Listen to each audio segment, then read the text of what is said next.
Le marché du travail souffre d'un manque de compétences en Afrique.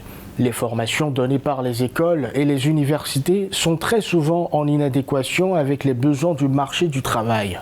Conséquence, 39,1% de taux de chômage enregistré en 2020 selon l'Organisation internationale du travail. Pour les spécialistes de la question, il est temps de revoir le système de formation.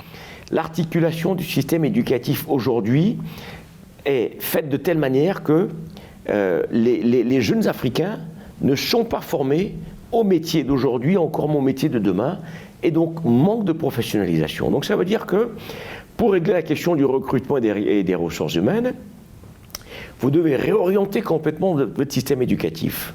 Vous devez le professionnaliser à travers parfois des cycles plus courts, et ce qui sort du système avant d'arriver par exemple au collège ou au lycée, vous puissiez les doter de compétences pour qu'ils puissent exercer un métier d'activité. Les métiers d'avenir sont essentiellement tournés vers le numérique et les sciences. Or, le constat est que dans la plupart des écoles africaines, peu d'élèves sont inscrits dans les matières scientifiques.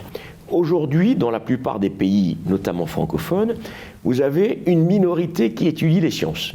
Dans certains pays, vous avez même à peine 5% de bacheliers qui font des filières scientifiques. Et donc, quand vous allez également revisiter le système d'enseignement supérieur, vous devez lui donner de la matière technique, puisque toutes les transformations dont nous parlons, ce sont des transformations qui sont à base de sciences. L'inadéquation compétences-emploi se définit comme l'existence d'un écart entre les compétences offertes et celles exigées pour un emploi donné. Lorsque l'inadéquation compétences-emploi prend du temps à se résoudre, elle impose des coûts réels aux diplômés, aux entreprises et à la société tout entière.